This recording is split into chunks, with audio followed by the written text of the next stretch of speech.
Hello, everybody, and welcome to, I guess we're going to call it an episode of Haunt Talk. We thought it would be a good idea to do a video of Halloween Horror Nights, specifically for Universal Orlando, not the Hollywood one. We have yet to be to the Hollywood one for Halloween Horror Nights.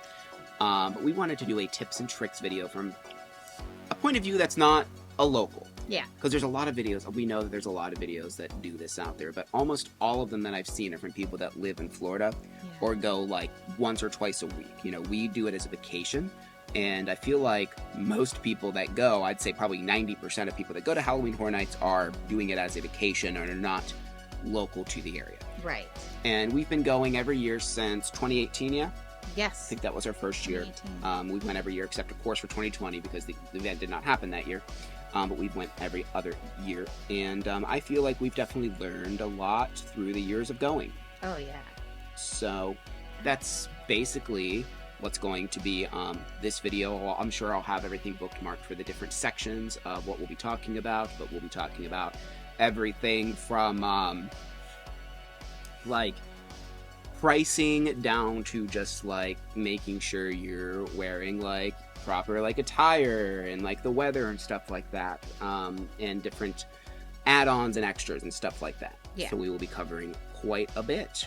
So yeah, I guess we will just get right into the list. So I'll let Kim kick us off with our first thing. All right, so we kind of made it into a little bit of like different categories and stuff like that of things that you're probably going to come across or, you know, want to know about. So the first thing we're going to talk about is Florida weather. Yes. So if you've never been to Florida, and I am, you know, if this is your first time, Florida is a tropical state. Yes. So it is going to rain at least 2 to 3 times a day, no matter the day. Even if it's not calling for rain, it's going to rain. It's going to rain at some point in time. Yeah. So you always want to be prepared for rain. Ponchos, I would bring some. You can get them at the Dollar Tree. You can get them, you know, at Walmart. They even sell them at the amusement parks, but you're going to probably shell out like $20 for those. Umbrellas, if you have like a small portable umbrella you can bring, I would suggest bringing that as well. Yeah, just be prepared that you might have to run and seek cover. Yeah. For like a few minutes while it rains. And and if you can, especially for Halloween Horror Nights, this is a little bit harder to do if you're doing the park during the day for rides, but if you have a like a backpack, like a drawstring bag or something, maybe if you can fit it in there, bring like a pair of sandals or another pair of shoes. Yeah. Because, you know, if you're stuck in line, you're not going down that line. Yeah, you put your poncho on, but nothing's going to protect your shoes from getting sopping wet. Yes. And nothing's worse than walking around all day. It's called Blister City when that happens. So gosh. if you can afford to like have flip-flops, that way if it starts downpouring, you can switch into those. I don't recommend doing Halloween Horror Nights entirely in flip-flops, but I think that that's better than getting soaking wet shoes if it does downpour. So that's just kind of a thing, you know, to kind of keep in mind. But yeah, I mean, that's the main thing. And just also, you know, just go being prepared that don't expect the weather to be perfect 100% of the time, or else if you go in with the wrong expectations, you might let it ruin your night. None of the houses are going to close because of the weather. No, because they're all indoors. They're inside tents. They're inside sound studios. Also, because it is Florida, it is warm and sunny. Make sure you bring sunscreen. Yeah. Sunscreen is a must. Because even though if you're thinking, oh, this is a Halloween event, it starts at 6. Yeah, it starts at 6. It's still daylight out. Yeah. You still have like an hour or two before it starts to get dark. You're going to be standing there in line, or if you're doing the parks beforehand, or if you're doing Stay and Scream, especially if you're doing Stay and Scream, which we'll talk more about that later, you're going to be standing in the sun for at least an hour or more. Right. So, just don't assume that you're not going to get burnt because it's a mostly at night event. Yeah. So... Also, it does get colder there, especially in the later months. If you're going like late October or even November, because they do have it. First week in November. Yeah. Bring a hoodie. Yeah. Or long sleeves. Just because it does get cold there. It does get down to like 60 some degrees. And I know that doesn't seem very cold, especially if you're from Ohio. Yeah. That's like, I still wear shorts at that time. But down there, when you're used to being in 90... 100-degree weather, and then all of a sudden it drops 30 degrees, and you're like, brr. Right. You're going to need it. Even if you're a tourist, if you've been sweating in 90 to 100-degree feels like weather all day, and then it drops down to 50 at night with a breeze, while in Ohio, that might be a great warm day, your body's going to get shocked by it. Yes. So, yes. Also, the haunted house is another reason for a hoodie. We actually didn't write down.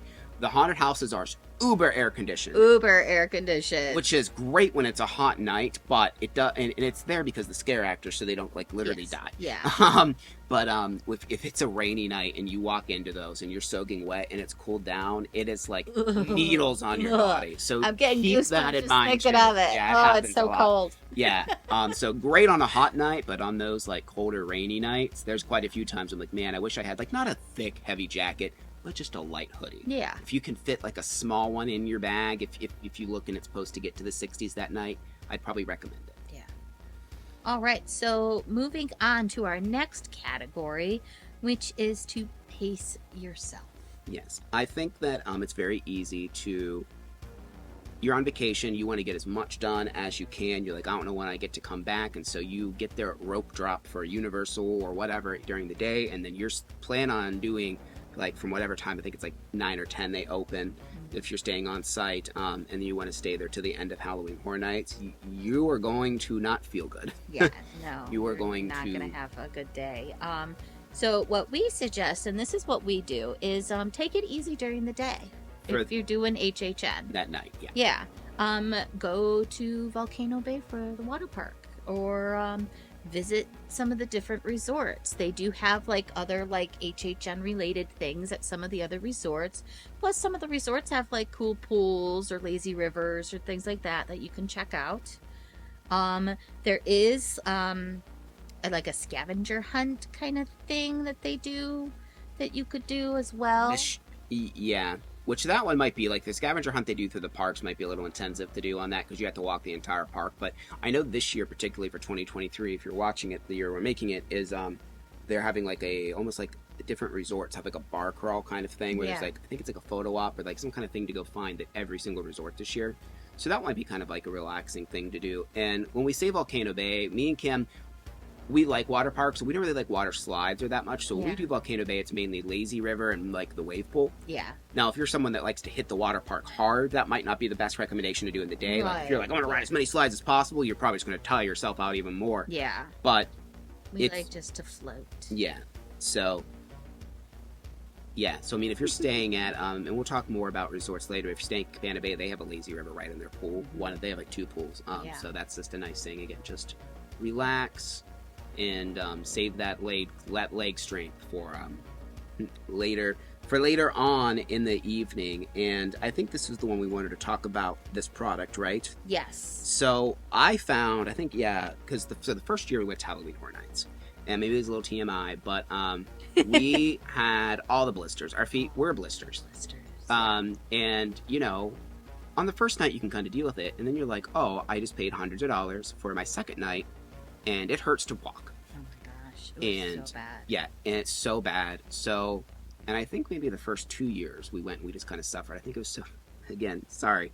Second year, I believe Kim brought a sewing kit.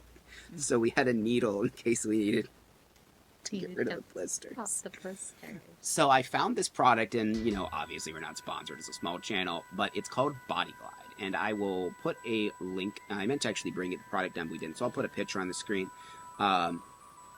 There's 2 forms. There's one for your feet, and it just works wonders. We put it on, like, once in a while we'll get a blister, but since we started using this, almost nothing. You just put it on you put it on before you go walking, and, like, it really helps as long as you get it all over, you know, all the main areas. You might get a blister in your foot. And they also have a product that prevents chafing. So especially for someone that chafes or if you're a little bit bigger, heavier set like I am, it helps like with chafing in those areas as well. So I highly recommend that product. It's made out of like basically all natural stuff. It's pretty cheap. I bought it a couple years ago and I pretty much only use it when I go to theme parks, so it's lasted me a long time. So that is a great... I've never seen anyone else talk about that. Maybe because it's a little gross, but I mean, it's definitely a realistic thing that's going to happen to you unless you are constantly walking bazillions of miles every day and your body's used to it. It's going to happen to you. So yeah, it's a great product. I highly recommend it. It's helped us tremendously.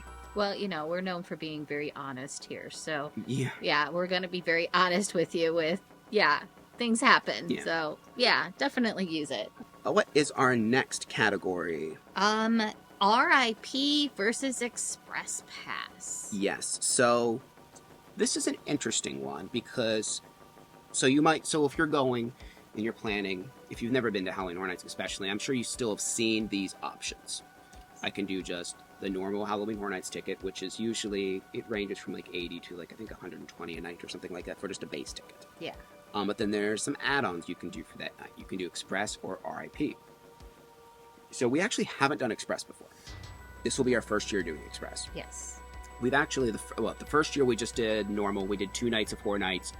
No Express, no nothing. Right. And we killed ourselves because we tried to do as many houses as we could in the first night, which was such a bad idea. And it was rough. Yeah. It is rough. So then we decided the next year we're just gonna splurge, and we did the RIP tour, and we've done that now 3 years in a row. Yeah. We did that 2019, 2021, and 2022. We did that all 3 years. And it is very expensive. This year it is even more so expensive. Well, I guess let me talk about the differences. So Express, when you do Express Pass, it's a different line that's just going to be shorter. They usually estimate it being about half. So don't confuse it with the Fast Passes, the Express Pass they offer during the day for rides, or like something like Cedar Fair's parts where it's almost always front of line. Yeah. You're still going to wait with Express, but the wait line usually going to be half or less. Mm-hmm. Now RIP is you get, and there's 2 versions of RIP. There's just a normal one you pay and you get with a group of people. Yes. And you have a tour guide that takes you to the front of every house. You get some like little extra bars and stuff you go to. Little behind-the-scenes stuff, things like that. Yeah, because they have to take you certain paths to get around the crowds. And, like, then... And there's, like, a little, like, thing that opens up there. They usually give you some free food to start with. Now, it is very expensive. It's going to start this year at $329.99. And the most expensive night I saw was Saturdays in October, and it was around $449.99, so $450. Then Express, and again, this is just, you're not going to have a tour guide, you're just going to be walking into shorter lines, is $119.99 to about $219.99. So I guess now we'll kind of talk about some pros and cons of each. Yeah. So RIP, like we said, you are in a with a group of other people. There's usually about like 12 to 15 people, about that. 12 to 15. Depending on how big your group is. You get a tour guide. You walk around. They actually have like a schedule of where they need to go. So they're like, okay, we're going to go to this end of the park. We're going to hit these houses here. Then we're going to come back. We're going to stop at this bar. You guys can get some drinks. And then we're going to do these other ones here. And then we'll have another break, blah, blah, blah, blah. And they go through the whole schedule with you and stuff like that. Like he said earlier, you do get a little bit of behind the scenes because they do take you to some like back areas just to kind of get around where all the big queue lines are and to get you to the front of the line, because you do literally, like, they will stop the line and let the RIPs go in first. So that is a nice thing about that, is it is literally front of line. So, I mean, basically, the pros are you will get to, no matter what, see all 10 haunted houses. If they have time, whichever time we've done it, they've had time to sit as, like, front row seat of the show that's going on that year. Yeah. And then once in a while, they'll let you watch the Lagoon show. Yeah. But that's something you can just walk up to. But sometimes they'll, like, get you up, like, they have, like, a section up for the RIP if they have time. But that's always last priority. Yeah. You know. Obviously, the houses are the top. So, now, while that all seems positive, you're going to get exclusive bars, you know, blah, all of this, I would say the negative to the RIP tour is that you probably are not, especially if you're only doing one night of Halloween Horror Nights, you're probably not going to get the most true Halloween Horror Nights experience. Yes. Because you have an itinerary. It is a lot. It's usually like a 4 to 5 hour tour. You don't get to stop and take breaks until you're told to stop and take a break. And usually the places that, in the years we've done it, are so busy and congested, sometimes you wait in line the whole time to get a drink, and then you have to slurp it down because you can't take these drinks in the haunted houses because they're like, all right, it's time to go. Yeah. And you don't get to appreciate the scare zones as much either, because you're basically just walking through them to get to your next house. Right. So, like, while you're by yourself, you know, you can, like, be like, oh, look, you can stay in the scare zone, you can enjoy it. But when you're on the RIP tour, like, you have to keep up with your group. Like, you can't really get lost or stay behind. So, I mean, it's really nice because it does make you feel special. They do a real good job. The tour guides we've had have pretty much all been amazing. that is one other thing to think about too. Is like they expect you pretty much expected to be tipped, so you need to think about that as a cost as well. Yeah, make sure you bring some cash. Yeah. Yeah. But like I said, the biggest con is the fact that it is rushed and you are on an itinerary and you can't decide what you want to do by yourself. Yeah. So if you are going to do an RIP tour, I do highly recommend doing a normal night of Horror Nights as well, especially if this is the only time you get to go, if you only get to go once. Because like last year, we only did one night because we wanted to do a bunch of other things. So we did the RIP tour, and like I feel like I didn't really get to see the scare zones very much. Because you will get like an hour or two either before or after it. Yeah. But if it's before, it's in the day. Yes. And the scare zones are just in the day because like the lighting's not there and like the ambiance, it's hard to get scared because the scare actors, you can see them. And then if it's at night, if you have time after because you have an early RIP tour, you're so tired, you're like, I just want to leave because you haven't really been able to rest. So that's, I think, the side that people don't talk about the RIP tour. And after us doing it for 3 consecutive rows, I think we have a lot of experience with that. Yeah. Something else that's nice about the Express Pass as well is it works on the rides that are open. So most rides don't have a long line, but it counts as an express for the lines. Another thing to note with the Express Pass, you can only use it once per house. So if there's a house when you go that only has like a 15-minute wait, I would probably not do that. Use the Express Pass, go wait your little 15 minutes. Because also when it says 15 minutes, a lot of that 15 minutes is just walking through the massive queue. Because the queues are insane. Yeah. So keep that in mind. If you see a shorter one, go just wait in a normal line, and then maybe when the line gets longer, use your Express Pass on that. Yeah. Especially if it's like a house like Stranger Things or The Last of Us this year that you know are going to have a long line. If you manage to find them as a short line, use your Express to go through it a second time. Yes. But I think that pretty much covers it for RIP Tour and Express. Those are pretty much the pros and cons. Like I said, do with that information what you will. I think both are very valuable things to do. RIP is just very expensive this year. I mean, yeah. And as far as the private ones go, you have to call to find the price on how much they cost, but you can do a private RIP tour, and those ones are customizable. Yeah. So if you have all the money, or if you can split it up amongst a large group of people, I think you can do up to 10 or 12. I'm not sure what the cost is. You can probably make it affordable if everyone's going to split that cost. And then you basically get to say, if you want to do, as far as I understand it, if you're like, I want to do Stranger Things 10 times, you can just keep going through that house. Like, you get to customize it. I'm sure it is within reason, but so that is something to look into as well. If you know you're going with a large group of people, call Universal and maybe look into those prices, because I don't know the prices, but it could potentially, if everyone's splitting it, be cheaper than doing, say, Express for a group of 10 people. Yeah. So look into that. All right, so moving on. So we're going to talk about some a little bit of an extra thing that you can do as well. And now, mind you, this is actually during the day. They have a thing that's called Behind the Screams Tour.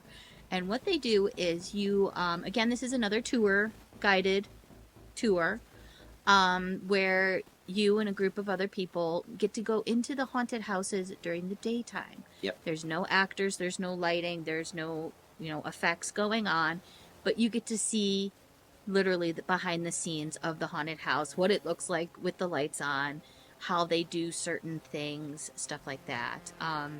Which we did for the first time. What was that? 21, wasn't last year. 21, yeah, 21. We got to do that. Yeah, we did the 6 house tour. So for one, pricing for this, so the 3 house tour is $119.99 to the most expensive day I could find is $149.99. And so here's the unfortunate thing about the 6 house tour is it's $169.99 to $199.99, but it is completely sold out every single day until the week of November that it's open. So I've never seen it sell out before. I believe it, and again, I don't remember which houses are included, but I believe 2 of the biggest houses are in the 6 house tour. I think it might be Last of Us and Stranger Things together. I don't remember. So no, there's no way they put those 2 together. It's probably Stranger Things, I think, as part of the 6 house tour, which is why. But yeah, so it does kind of suck that to see all the houses, well, most of them, you have to do both, which obviously is very expensive. Yeah. Also, the 6 house tour is a lot. It is very much. Yeah, that's the one we did. And again, you're going to walk a lot. You do have an itinerary. They're taking you, certain ways to the houses. A lot of stop and goes. You're only allowed to take photos in certain areas. Correct. but at least you are allowed to take them some places. I think Yeah. it's almost always no video though at all. Yeah, no video. Yeah. Because obviously they don't want to ruin the magic for people. Which, yeah, I kind of get that, but like at the same time, like they don't. It's weird though because they allow like the big bloggers to film on opening night usually, but whatever. Yeah. Yeah, I would say no. There's still a lot of openings for the 3-house tour. If you're on the fence about it, definitely don't book the 6 anyways. Book the 3-house tour. And then if you like it, maybe the following year book a 6 tour. Yeah. Because again, the 6-house tour is like 10 hours. It's insane. It's a really long. Because you're in each house for like at least an hour. Because Yeah. I mean, like you stop a lot and they go in detail. Mm-hmm. Which the main reason, like we liked it. Don't get me wrong, we liked it, but we were dumb. And there's another tip and trick for you. We booked it the following night after a late night RIP tour. So we were in that park till 1 a.m. And then I think our tour time was like at 9 in the morning.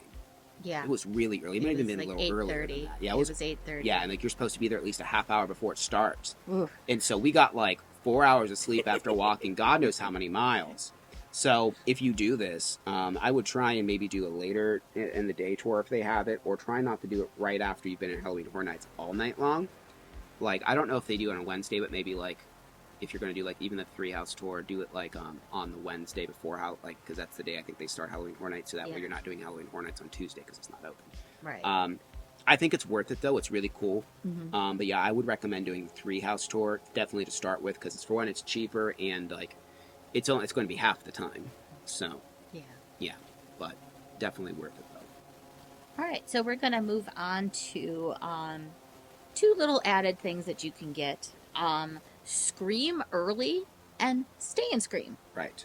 So these kind of go hand in hand. So if you have a park ticket for the day or a season pass, whatever, for that day for studios, you at 5 o'clock, there's multiple different stay and scream areas. You can go just stay in. Yeah. And then I think Halloween Horror Night starts at 6, and then you are like first come first served to haunt. As soon as they release you, you're going to be able to get to the first haunted house or 2 before the line gets long. You'll be one of the first people in that house because the general public's going to be all the way at the entrance. Yeah. So it depends on where the house. We don't know exactly where the houses are yet, but once we get an actual dedicated map for which house is where and where the stay and screams all will be this year, generally, in my opinion, what the best thing to do is to try and do back of the park for the most popular. Because it's going to take people from the entrance the longest to get to the back of the park. Yeah. Where everyone is going to like hit the front ones. But Stranger Things, could be in that big sound stage right up front. I think it's going to be at that stage. Because that's where it was first year, and then the second season it was back, I think by New York in that area. Yes. Yeah. So I don't know where it's going to be yet. Probably in one of those 2 areas. It'll probably definitely be. Yeah. But yeah, so scream early is you get into the park from 3 to 5 o'clock. Mm-hmm. It's $40 for that ticket, so you get 2 hours right. And this is around, ride some rides, do some stuff before HHN starts. Right. And obviously, you only purchase this if you don't already have a day ticket for that day. Yeah, you only want to do this if you don't already have a pass for the park. And then Stay and Scream is if you have a ticket for the park, at 5 o'clock they have the designated spots and you can go and stand in them. And then when it starts, you just go where you want. So the Scream Early ticket is basically just for people who don't have the ticket if you want to do Stay and Scream. Yeah. I think $40 is a little high, especially I think last year was $25. Yeah. So they've increased it by $15 for 2 hours of park time, but you're mainly paying for that so you can go wait for an hour. And that is the other thing, too, you to keep in mind. Like, yeah, you're going to get to go into 200 houses early, but you're also going to have to stand. Most of them are uncovered in the weather, the elements, for an hour before the park actually opens to go get in a line. So it's like kind of, I guess, weigh out what's better, waiting in a haunted house line for an hour or standing an hour before it opens to get in a haunted house or 2 before other people. I do believe the most popular one, there's one that's attached to, I think they usually do one in the Simpsons lands, which you can go to the bar, the outside bar there. Mm-hmm. And I think there might be one, I could be wrong, that's connected to Finnegan's. And that's I think the most popular one because Finnegan's, yes, you that can go one eat is or go inside. Yeah, you could eat and go inside, and they have a little designated area in that little New York's area there, right there. And yeah, there's one over back by Simpsons Land and Men in Black and stuff like that, so you can hit those ones. Yep. So just make sure you plan accordingly to which haunted houses are most important for you, to either hit multiple. Usually it's like, most people want to do every one, but if there's one you want to do a couple times, especially if you're doing Express, do Stay and Scream, hit those, and then use Express later if you want to do it multiple times. All right. So moving on, another little more passes that you can get. So yeah, these get a little confusing. Now, I'm not going to spend a lot of time on these because, again, the majority of this guide is people that aren't local, and most of these do not make sense for people that aren't local. Yeah. But it's called the Rush. There's Rush of Fear passes, and there's 4 of them? Yes, there's Rush of Fear. Yep. There's Frequent Fear Plus, and Ultimate Frequent Fear. Frequent Fear. Frequent Fear Plus. And so the main difference is how many nights are included in each of these. So like Rush of Fear is $179.99, and it includes up to 18 events, pretty much no weekends. Frequent Fear is $229.99, and you get up to 30 nights, and you get, so that's Sunday through Thursday, so no Friday or Saturdays. The Frequent Fear Plus gives you 40 nights. It's every Sunday through Friday event plus the first and last Saturday of the event, and then the ultimate one, which is $374.99, includes every 48 nights. Plus, you get free regular parking after 5 p.m. on all event nights. I don't think you get that on the other ones. And you get 6 months of Peacock with these tickets, too. Yeah, you get that with almost any Universal ticket right now. But that's cool. So the only one that really I would say maybe recommend doing if you are doing a vacation. So if you're doing more than 2 nights, do the Rush of Fear pass. And it might even depends on what night you're. Well, okay. So it looks like you do get. Oh, okay. So I'm going to correct myself. For the Rush of Fear pass, I was a little bit wrong. So actually, this is a better value than I initially thought. It's just the first 1, 2, 3, 4 like groupings of events, but it does include weekends. But so basically it's just for September until the last week of September that goes into October. So the first through the 3rd, 6th through the 10th, 13th through 17th, and 20th through the 24th. And tickets start at $80, and on the weekends are a little bit more. So if you're doing more than, if you're going to be going in September, before the last weekend of September, and you're doing more than 2 nights, this will be a better value because you could do Thursday, Friday, Saturday, or it looks like you can do Saturdays for this as well, just only in September. And it's $179, where obviously if you were to do 3 nights as a pass, it would be $80, and then like $100. So you're saving actually quite a bit of money if you're doing a weekend. Like for me and Kim, we're just doing 2 nights, and we're doing a Wednesday and a Thursday, so this wouldn't make sense to us because we're paying, honestly, it almost does, because we're paying $160 per person for what we're paying for. So if we were to do 1 more night, this is basically like getting another night completely free, pretty much. So yeah, definitely do that math. Now the other ones, you can look more into that if you want. That's like I said, I can't imagine unless you're doing a 2-week vacation that it would make sense to do the other ones if you're not local. Yeah. But that's the Fear passes in a nutshell for you. All right, so yeah, I forgot about this. Our next category is what resort should you stay at? Yes. So, I watch a lot of vlogs. The only resort we've stayed at Universal is the Aventura, because we've liked it. Now, we visited multiple resorts, though. The first year we went, so I will say, should you stay on site? Yes. Yes. You absolutely should. The first year we went, we only did a couple days, and it was a real quick thing, so we stayed like a Marriott or something. Yeah. But Universal has amazing, we're going to call them like budget-friendly hotels. Mm-hmm. Like Aventura is a mid hotel. Yeah. And it's like what we usually pay, like 120, 130 a night. About that. Which is pretty cheap. And that's a mid tier. You can get like, if you stay at the Endless Summer Resort, I think it's like 80. Yeah, Endless Summer is one of the lower tier ones, and it's cheaper. Yeah. But like, yeah, and it's not like these resorts aren't like really beautiful and like just very accommodating and stuff like that. It's not like you're cheaping out or anything like that if you're staying at one of the cheaper ones. Yeah, they went out of their way to make sure even the budget resorts are nice. Like for example, we'll compare it to Disney. Disney resorts are all clean and nice, but like if you're staying at the budget ones, there's just giant, gaudy Dalmatians and stuff like that. Maybe you're into that, and that's fine. But if you're not, it kind of sucks that that's your only option. Yeah. Unless you want to pay like an extra $100 a night or something for, like, say, what we stayed at, the Port Orleans resorts, which are still cheap for Disney, but you're still looking at $230 to $300 a night there, where Universal's are like half that price for a nice hotel. But which one, should you stay at? So, the endless summer resorts, because it's Surfside and Dockside. Those are going to be the cheapest, but they definitely have the less amenities. You cannot walk to the parks from there safely. You have to take a bus, and that's like your only transportation. Yeah. But it's cheap, and there is constant bus transportation, and they're very clean, and they don't have a restaurant inside, but from what I've seen, they have really good food options as far as like the cafeteria goes. Yeah. Yeah. And then you have I don't remember all the names, I'm not looking them up, but like the mid-tier resorts, essentially. Mm-hmm. And that will be Cabana Bay. I think they consider that one.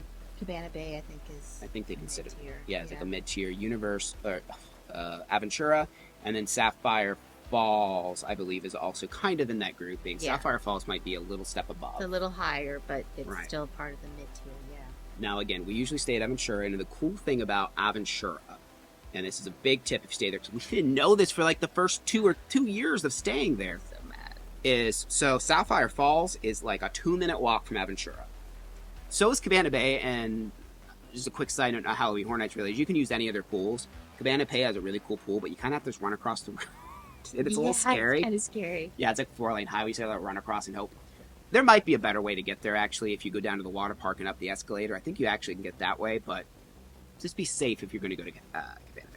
But anyways, you can use either of their pools. Aventura's pool kind of sucks, honestly, but Sapphire Falls pool is just amazing. And again, you can just walk there. You just have to get like a pass. But Sapphire Falls has a boat that takes you to the middle of City Walk. Yes. And we didn't know that we could use it or that it even existed until I saw another vlogger actually talk about it. And man, did that change our vacation. It made the last vacation so much better. So much better. The only bad thing is it doesn't operate if it's storming or if the weather's inclement. Yeah. You'll have to just take your bus then. But the main reason it makes it better is, so getting into City Walk is just kind of, for one, the bus ride. I mean, it kind of takes a while. You're crammed in with all these people on a shaky bus. And when you get to City Walk, you have to go these escalators and all of these like moving walkways. And it's a lot of walking, especially at the end of the night. Yes. When you're just dead from hornets. Where the boat, it's right there, right as you exit the parks. You just jump on and it takes you, and then you just like walk 2 or 3 minutes back to your hotel. Yeah. If you want to spend a little more and stay at Sapphire Falls, it's even closer to the boat. It's literally, you walk outside and it's there. Yeah. But you can save money, stay at Aventura, and just use all the amenities of the other hotel and pay like, I don't know, it's a fair amount less a month. It's at least less a night. It's like $50, I think, less a night. Yeah. Yeah. And then, of course, there's the premium hotels that we've never stayed at, like Hard Rock, Portofino Bay. Mm-hmm. There's one more. I think there's one more. I can't think of it. Yeah. But either way, those ones are nice, though, because they will include Express Pass, not for Halloween Horror Nights, but they include it for any day you're actually in the park. Yes. So do keep in mind, if you plan on purchasing Express Pass anyway for days that you're in the park, then look into those because they're going to include it for, I think it's up to 4 people that stay in the room. So look into those ones. And I know Portofino Bay also has a water taxi, and then Hard Rock is literally like a couple minute walk to the gates of Universal Studios. Yeah, they actually have a special... There's a special entrance. walk. Yeah. There's a special entrance just for those people. Yeah, and that's another kind of thing, too, is staying on site. There is a special entrance for all guests, especially for Halloween Horror Nights. It kind of lets you bypass the main crowd. Yeah. It always feels like it moves a little bit. So I always have a hard time to okay, where can we enter to kind of skip the giant horde? Yeah, they do sometimes move it. I think they just kind of what's available and stuff like that. They're like, oh, we're going to put it over here this time. But yeah, there's a ton of different restaurants and amenities, and I will just implore you to kind of look on the site if that's something you care about. So we just like Aventura because it's geared towards adults. Yes. There's 3 bars. There's an outside, a lobby bar, and a 17th floor rooftop bar, which is beautiful. You should check that out even if you're not staying there. This is really cool just to go up there in the breeze. That's really nice. But yeah, so it's very much geared. It's very modern. You control your room with an iPad. The rooms are nothing super fancy or lavish. They're just nice and they're clean and they're simple, which is, what we need. It works for us. And there's not a lot of children there since it's geared towards adults. Yeah. And there's a murder robot. Yeah. There is a murder robot. You can actually have this like little weird Roomba looking thing deliver things to your room, which is really cool. But that's always just worked for us. I think the Cabana Bay might actually even be a better value, but it's geared more towards families and it's much larger to get around. Yeah. That's the nice thing with Aventura is the way it's designed. It's designed like a fidget spinner where like there's not a lot of walking. So at the end of the night, you just walk to the elevator, go up, and then it's just going to be one of 3 spiked hallways. Yep. You don't have to walk through this huge resort. No. So that is another reason that we choose Aventura. But yeah, let us know in the comments what you like staying at the most, because we would like to eventually maybe stay at a different resort besides Aventura every time, but it's just like we know that it works for us, so we always just go to it. Yeah. All right, so our last category is other things to do besides HHN. Yeah, because if you're taking a vacation there, you're probably going to be there for at least 5 nights, so and you're probably not doing HHN every night, so other things to do. Yeah. I mean, obviously you could stay in like, one of the other parks, like Islands of Adventure stays open later than Studios does because of the haunted houses and stuff. But there's also other things around there. I mean, it is it's an amusement park capital. So, obvious one is Disney's Not So Scary Halloween Party. Yeah, which we haven't done yet. One of these years we need to do it. I really thought about doing it this year, but I just didn't want to spend the money on that as well as everything else. But I think maybe next year, depending on what's going on, I might do it because I see all these people going. It looks fun, but I would like to do it. Now, obviously, Mickey's Not So Scary. It's not haunted houses if you're somehow unfamiliar with the event. It's basically adult trick-or-treating with like special parades, and that's what I want to see, the special parade. And like they have an amazing looking fireworks show for it. Yeah. And the cool villains show, which has like the characters from Hocus Pocus, and it looks neat. And again, you get to dress. It's the only time you're allowed to go in Disney in costume as an adult. Yes. And you get to trick or treat, and they just mud shovel candy into your bag. It looks great. And like it's expensive, but like it's $120. But like you can enter, I think, as early as 3, and you can stay till like midnight or 1. Yeah. I feel like it's worth it for as much value as like you get to see all these special characters. So like if you are a Disney person, I think that the event is 100% worth it in my opinion. This is usually the only time of the year that you can actually see anybody from Nightmare Before Christmas. Oh, and I saw the puppet the other day. I'm like, oh, you look so cool. The Jack puppet that is during the fireworks show. Oh, yeah. There's like people in like skin suits that are dressed in black behind him, and like it's really convincing because you really can't see them because they're in the shadows, and it looks like there's this gangly Jack Skellington, and it's cool. You should watch videos of it if you haven't seen it before. It's neat. There is also SeaWorld is not too far, and they have their Hollow Scream. This is like their This is their 3rd year. 3rd year this year. We did it their 1st year, and it was a lot of fun. Yes. We wanted to do it this year. We're going so early for Halloween Horror Nights. It's not actually open yet, which makes me sad because I think that they should do it. I think that they should coincide with Halloween Horror Nights. Right. I mean, and a lot of people go early and like us want to go do other things, and it would make sense. We liked the event. We thought it was fun. We have a review on the channel for it from 2021. You can go check it out if you want like a big in-depth. Basically, it comes down to haunted houses were fun, and they do their best to make you drink alcohol. Oh my god! And bring cash. Because you'll be waiting in line for haunts. There'll be people with carts of shots, and they'll be like, "You want shots?" And they're in syringes, which is cute. It's a shot, and then you just give them like $5, and then you just shoot.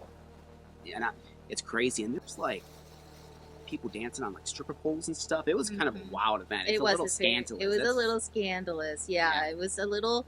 I want to say it's geared more towards adults. Oh, for sure. So, well, I mean, all of these besides Disney, I think, are, but this one felt more so. Yeah. And they also have it at Busch Gardens, which is in Tampa, so it is a little bit of a drive from, Orlando and stuff like that. About an hour. We did that last year. We did that last year. Yeah.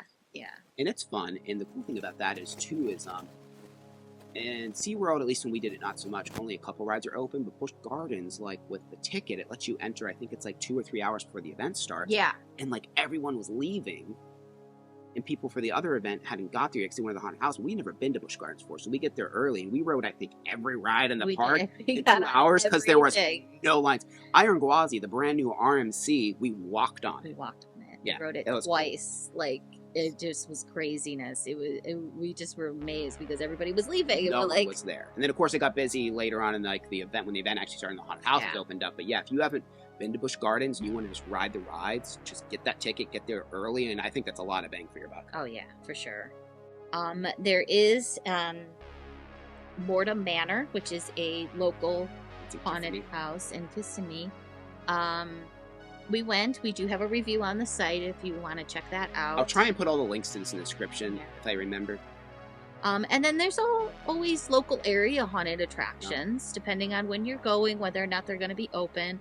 But there's a lot of local ones that are like not too far from. Yeah, a lot of them don't open until like more close to October, so we haven't got to go because I would like to go to Sir Henry's because I hear that one's great. Yeah.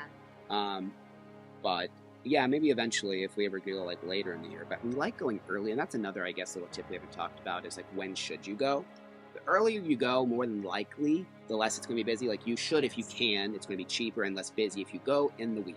Yeah. So if you can go on a Wednesday or Thursday, that's what I'd recommend. I think we've ended it on a Friday once. We've never really went much on the weekends, just because it's so much more. Yeah, because we did the Rush of Fear pass the one time. Yeah. And we did a Friday, and it was just so busy. We just got really frustrated because there was just so many people, and it was just like it was very overwhelming. So yeah, I mean, kind of keep that in mind. And then I guess just to kind of close it out, there's so much. Oh no. One other thing I want to mention for the other things to do. We're just going to go back to Orlando. One, they're doing the Dead Coconut Club again, so it's basically going to be like a tiki bar, and they're going to have like, and I've heard like, so there are a bunch of drinks in the park and stuff like that, but the Dead Coconut Club is going to have like not just pre-mixed cocktails, they're like handmade, much better cocktails. We didn't go last year, but we're for sure checking that out this year. Because again, we're not doing RIP this year, so we're going to be a little bit more open as far as what we can and can't do. And then they also just opened up escape rooms I think this was end of last year maybe. Yeah. Or maybe it was this year, which is themed Jurassic Park and Back to the Future. So those are two things, extra like add-ons you can do, because the escape rooms are like $60 a person, but they're an hour long and they look really, from what I understand, they are really cool. Yeah. So those are things you can do, and just City Walk in general. Cowfish is an amazing place to eat. We really like Toothums. I've heard some people have bad experiences, but the one in Orlando, we've always had good food and good drinks. So that's there, and there's just that probably covers it. Yeah. If there's, this is obviously going to be a long video, but I wanted to make like kind of like an ultimate guide, a compilation of things. And like I said, and there's, well, if you're at this part, you've seen, but I'm going to chapter it out. So that way you can like easily go back and forth between our recommendations. And so if we've been going consistently and traveling and all of that, I just thought that would kind of be good to do the video. I don't know if it'll gain a lot of views or not, but, if you did enjoy it and you plan on going to Orlando and it did help you, let us know. We like to know. Yeah. If people are actually watching and to the end and stuff, because I can look at the metrics, but it doesn't tell me if people actually find a video helpful. So even if only like 5 people watch it and it makes their vacation better, that's kind of worth it. And if you're not familiar with this channel, we are from Ohio. So we do this show called Haunt Talk, and we do a ton of reviews every year for not just local haunts, because again, we go to Florida and we will be reviewing Halloween Horror Nights. We always do like our top 10 lists, and they always perform less because most people I think that watch this channel like the local stuff. Yeah. But we also try and travel further, like we will be going to like Kentucky and stuff like that. And we will have a whole video, and I believe that one will be up before this one, so watch it, where we're going to say everything we plan on going to this year.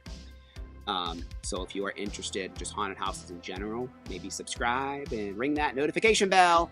The pumpkin's back! Yay! So you don't miss any of our upcoming videos. Thank you very much for watching, and we'll see you in the next one. Bye.